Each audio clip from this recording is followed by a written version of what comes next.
اچھا اللہ یاری صاحب، ایک اور ریکویسٹ ہے کہ جیسے جی جی جو بھی آپ نے پڑھا، اتنا عرصہ پڑھا، 10 سال پڑھا، ہوں 15 سال ہوں پڑھا، جو بھی محنت کی آپ نے جی محنت اس لیے تو نہیں کی کہ آج میرے سامنے آ کے کوئی سنی کتب کی آپ کوئی بات مان لیں، نہیں مانیں گے کیونکہ آپ نے پڑھا ہے، اسی لیے پڑھا ہے، 10 سال پڑھا ہے، 15 سال پڑھا ہے۔ اسی طرح جو میرے سنی علماء ہیں جنہوں نے 10 سال پڑھا ہے، انہوں نے ڈگری اس لیے حاصل نہیں کی کہ وہ آپ کے اب سامنے بھائی آ کے میں آپ کی خدمت میں عرض کروں نا. شیعہ میں کتب کی میں اس وادی میں تھا ہی نہیں. دیکھیں میں نے جب شروع آج سے میں عرض کروں یہ آج سے 10 15 سال پہلے کی بات ہے, بہت سال پہلے کی بات ہے. میں نے امریکہ میں ادھر ٹی وی میں ایک ٹی وی اسٹیشن پہ جا کے میں ادھر پیسے دے کے, ادھر امریکہ میں بہت آسان ہے, آپ کے اس زمانے میں یوٹیوب وغیرہ اتنے نہیں ہوں تھے, ادھر آپ پیسے دے کے ٹھیک ہے اس سے ٹائم خریدتے ہیں. تو میں ادھر سے ٹائم پیسے اپنے جیب سے پیسے دے کے ٹائم خریدا اور وہاں پہ جا کے پروگرام کرتا تھا اہل بیت علیہ السلام کے نام پہ. تو وہاں پہ جو وہ اسٹوڈیو والے تھے وہ بڑے کٹر سنی تھے, انہوں نے ایک دو پروگرام میرے دے کے سب میرے کاٹ دی. وہ میں صحابہ کے خلاف کچھ نہیں کہتا تھا, میں اہل بیت علیہ السلام کی فضائل بناتا تھا, سناتا تھا. ہوں تو اس نے پروگرام کاٹ دی. تو پھر میں نے کہا کہ بھئی اب ختم ہو گیا, ختم بات. تو اس کے بعد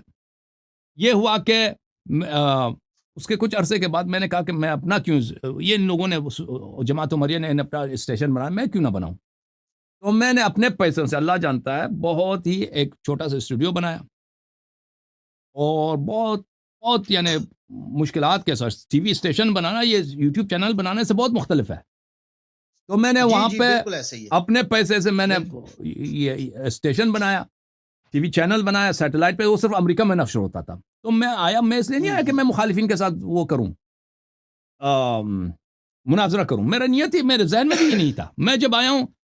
تو میں یہ اخلاقی باتیں کہ نماز پڑھو, روزہ رکھو, عورتوں کی طرف نہ دیکھو, یہ روایت, اور پھر اہل بیت علیہ السلام کے ایام جو ہوتے ہیں وہ جب میں نے جی فون جی نمبر اسکرین پہ ڈالے نا کہ کال ان شو لینے, وہ کال جب وہ شروع ہوا ہے تو سب سے پہلے کشیا کافر ہے وہ سامنے, انہوں نے مجھے کھینچ لیا بھائی. جب میں نے کال نمبر رکھا, وہ تم تو ذوالجناح کی عبادت کرتے ہو, تم تو گھوڑے کی عبادت کرتے ہو, تم تو مشرک ہو, تم شب عاشور کو جا کے وہ کرتے ہو, اپنی ماؤں کے ساتھ تم زنا کرتے ہو, اس طرح کی. تو میں مجبور ہو کے بھائی, میں مجبور ہو گیا. جب سب کالر سوال یہی کرتے ہیں, میں مجبور ہو گیا, میں جواب دینے لگا ان کے اپنی کتابوں سے. پھر جب وہ سرپرائز ہو گئے تو انہوں نے یہ تماشا شروع کر دیا کہ یہ کتابیں ہماری نہیں ہیں, کیونکہ وہ شروع میں نہیں، وہ تو کتابیں نہیں سوال بے دکھاتا تھا تکے اسکرین ہوتے پہ. تھے، وہ ہاں تو میں نے خود تصدیق کیا، ایسے ہی بس کہہ دیتے تھے، ان پڑھ اور ہوں، جہالت کی وجہ سے کچھ کہہ ہاں. دیتے ہیں، ایسے سوال جن کا کوئی تعلق ہی نہیں ہے. لیکن اللہ یاری صاحب، میں جو اللہ تعالیٰ نے عرض ایک عقل منٹ, دیا ہے. مجھے جی جی تکمیل کامل کرنے دیں, یہ ایک منٹ جی مجھے جی دیں. چلیں، کر لیں تو پھر صحیح صحیح. وہ کہتے تھے یہ کتابیں ہمارے نہیں ہیں یہ اللہ یاری جو جھوٹ کہہ رہا ہے, یہ بخاری میں نہیں لکھا. تو پھر میں مجبور ہوا, میں نے وہ سیٹ اپ کر دی تاکہ میں کتابیں بھی دکھا سکوں. میں کتابیں دکھانے لگا. پھر ہوا یہ کہ اس امریکہ میں کیونکہ مسلمان شیعہ ہیں لیکن کم ہیں, اصل تو آڈینس تو یورپ میں بھی نہیں, مڈل ایسٹ میں ہے, ایران میں, افغانستان وغیرہ میں, عراق میں. تو میں نے لوگوں سے اپیل کی کہ تم میری مدد کرو تو تاکہ میں اس چینل کو انٹرنیشنل کر دوں. پھر لوگوں نے بہت محنت ہیلپ کی, امریکہ میں جو لوگ رہتے ہیں جی جی جی شیعہ حضرات, جی جی انہوں نے بہت, چھوٹے بچوں نے چندے جمع کیے, مساجد میں, گھروں میں, بہت لوگوں نے سپورٹ کی. اور وہ بہت, یہ سب اس میں سب سے آگے جو تھے ہمارے افغانی بھائی تھے, انہوں نے بہت سپورٹ کی. ایرانی بھی کچھ تھے لیکن زیادہ سر افغانی. اور یہ انہوں نے بچے جا کے برف, یہ امریکہ میں برف پڑتا ہے نا سردیوں میں, برف جی صفائی جی جی. کرتے تھے لوگوں کے گھروں میں پیسے لے کے اللہ یاری کے چینل کو, اس طرح. تو ان کے پیسوں سے میں نے یہ چینل, ماشاء اللہ ماشاء اللہ، بڑی بالکل اللہ محنت ہوئی جانتا ہے، ہے, کوئی شک نہیں. ہاں ہاں. اس کو میں اللہ نے پھر سب کو انٹرنیشنل بنا دیا. انٹرنیشنل جب کامیاب بنا کرے. دیا, ہاں, تو پھر جب ایران میں اس زمانے میں یہ تھا, ایران میں وہاں پہ بہت سارے چینل تھے وہابیت کے. شیعوں کا کوئی چینل نہیں تھا. شیعوں کا چینل تھے لیکن وہ کوئی جواب نہیں دیتے تھے, ان کو کہتے تھے وَاعْتَصِمُوا بِحَبْلِ اللَّهِ جَمِيعًا وَلَا تَفَرَّقُوا, وہ غلط عقائد وغیرہ. جب ایرانی تو پاگل ہو گئے, جب انہوں نے میرے پروگرام دیکھے, وہ اتنے پاگل ہو گئے, عاشق ہو گئے سب. تو پھر ہوا یہ کہ میں نے کہہ دیا کہ بھائی ایرانی کہتے ہیں کہ ہم آپ کی سپورٹ کرنا چاہتے. ہم نے کہا کہ چلو قم میں دفتر کھول دو. قم میں اصفہان وغیرہ میں میں نے, میرے دوست وغیرہ تھے, انہوں نے دفتر کھول دیا. پھر پورے ایران میں چھا گیا تھا. ہمارا جو چینل تھا نمبر 1 تھا. تو یہ پھر واہ ایرانی ماشاء حکومت نے اللہ یہ جی کہ ہاں ایرانی حکومت نے یہ دیکھا کہ بھئی یہ تو اللہ یہ تو قبضہ کر لے گا، تو انہوں نے کیا کیا، انہوں نے ہمارے دفاتر کو بند کر دیا، ہمارے بینک اکاؤنٹ میں پیسے تھے، لوگوں کے چندے تھے، وہ سب وہ یہ خامنئی نے کھا لیے ملعون نے، اور ہمارے دوستوں کو انہوں نے جیل میں ڈال دیے، اور جتنے ہمارے جو وہ کیونکہ وہ دفتر میں ہوتا تھا نا، وہ لسٹ ہوتا تھا کس نے پیسے دیے، ان سب کو پکڑ لیا انہوں نے کہ او جنہوں نے اللہ ہو یاری کی ہو مدد کی، اچھا ہاں، اچھا اچھا اور سب سے توبہ لے لو ہوں کہ بھئی کبھی اللہ یاری کو اب کال نہیں کرنا، کبھی پیسے نہیں دینا۔ علماء اچھا بڑے اچھا بڑے اچھا علماء ہمارے ساتھ تھے، یعنی بڑے بڑے علماء، سینئر علماء، وہ ہمارے سپورٹ کرتے تھے، پیسے بھیجتے تھے، کیونکہ چینل کے بہت خرچے ہوتے تھے، ہوں ہر مہینے جی لاکھوں جی کے جی بالکل چینل کے لاکھوں بہت لاکھوں خرچے ڈالر ہیں کے حساب میں، بالکل ہاں خرچے ہوتے تھے، ہاں، تو اس جی خرچہ جی سب ایسے ہی لوگ دیتے تھے، عوام دیتے تھے، علماء دیتے تھے، تو ان کو کانٹیکٹ، ان کو پکڑ لو کہ بھئی اب آج کے بعد ایک آدھ ڈالر بھی دے دیا تو آپ کی خیر نہیں ہے۔ اور انہوں نے یہ کیا کہ اچھا اچھا ہمارا جو اچھا سیٹلائٹ تھا اس کے خلاف انہوں نے اب انہوں نے یہاں تک ہمارے سے اتنا خطرہ تھا ان کو کہ ہمارے پروگرام سیٹلائٹ کے خلاف، یہ وہ ایک ہوتا ہے نا ٹرانسمٹ کرتے تھے وہ ویوز، کہ وہ سیٹلائٹ وہ وہاں پہ وہ اس کی نشریات میں خلل پڑتا تھا، ہاں وہ صحیح وہ کلیئر نہیں ہوتی ہوگی نا سگنل کلیئر نہیں آتا،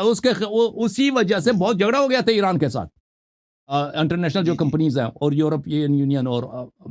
امریکہ کا تو اتنا نہیں تھا، یورپین یونین وغیرہ، کہ آپ ہمارے سیٹلائٹ کے خلاف یہ نہیں کر سکتے۔ تو اس کے بعد میرے بھائی، میرے عزیز، تو یہ سلسلہ تھا ہمارا، تو کہنے کا مقصد یہ تھا کہ ہم نے جو یہ اس وادی کی طرف ہم آئے نا کہ ہم شیعہ کی بات کرتے ہیں، اہل بیت علیہ السلام کی بات کرتے ہیں، ہم یہ مجبوری کے تحت، ہم اس لیے نہیں، شوق کے ساتھ۔ اب اردو زبان میں بھی میں نے بار بار کہہ دیا کہ مجھے شوق نہیں مناظرات کا، اللہ جانتا ہے مجھے اس بات کا شوق نہیں ہے کہ میں آ کر ادھر ابو بکر عمر کی برائیاں بیان کروں یا عائشہ وغیرہ کی، اس سے میری صحیح زندگی کے خطرے میں پڑتی ہے، میرے اولاد کی زندگی، اس میں میرا کوئی مالی منفعت بھی نہیں ہے، اگر لوگ یہ سمجھے کہ مجھ سے مجھے کوئی پیسہ دیتا ہے، یہ بھی نہیں ہے، لیکن یہ ایک مجبوری کے تحت ہے۔ وہ مجبوری یہ ہے کہ پاکستان میں شیعوں کے خلاف اتنی تبلیغ ہو چکی ہے، شیعوں کی جتنی تکفیر صحیح پاکستان میں ہوئی ہے وہ کہیں نہیں ہوئی ہے، آج سے نہیں 40 سال سے شدید تکفیر۔ اور شیعہ علماء میں دیکھتا ہوں، شیعہ علماء جواب نہیں دیتے، بیچارہ شیعہ عوام جو ہے نا، وہ ان کی پریشانی دیکھ کر کہ وہ لوگ ان کو کافر کہتے ہیں، مشرک کہتے ہیں، ان کے پاس جواب نہیں ہوتا، تو یہ دیکھ کر مجھے بڑا دکھ ہوتا ہے۔ آج سے نہیں، یعنی 20 سال پہلے سے، جب میں فارسی میں پروگرام، میرے دل میں یہی خواہش تھی کہ میں اس کو اردو میں زبان میں پیش کروں، کہ تاکہ میں اپنے شیعہ بھائیوں کا سر بلند کروں فخر کے ساتھ، کن کا مذہب، اگر کوئی صحیح اسلام ہے، کوئی صحیح رسول پاک صلی اللہ علیہ وسلم کے امتی ہیں، تو وہ شیعہ اثنا عشری ہیں، ان کے علاوہ کوئی دوسرے نہیں ہیں، تو اس لیے اس مجبوری کے تحت ہم بات کرتے ہیں، وَإِلَّا نہ اس میں ہمارا کوئی اللہ جانتا ہے۔ یہ جو ابھی میں چینل چلا رہا ہوں، اس میں ہر مہینے مجھے کئی ہزار ڈالر اپنے جیب سے ڈالتا ہوں، لوگ سمجھتے ہیں میں نے شیعوں سے اپیل، یہ پاکستانی شیعہ ایسے ہیں بھائی، اگر میں یہی پروگرام فارسی میں کر دوں یا عربی میں کر دوں، مجھے بہت منفعت ملے گا، میں نہیں میں فارسی میں شیعہ سنی مسئلے پہ بات بھی نہ بھی کروں نا، میں جا کے کوئی اور مسئلہ چھیڑ دوں، مثلا اہل بیت علیہ السلام کا سیرہ ہے، اخلاقیات، اس کے باوجود جی جی لوگ مدد کرتے ہیں، اس میں میرا فائدہ ہے، لیکن میں یہاں پر میرا مالی نقصان بھی ہے، میں ٹائم بھی لگاتا ہوں، اور اس میں خطرہ، لوگ میرے دشمن بھی بن جاتے ہیں،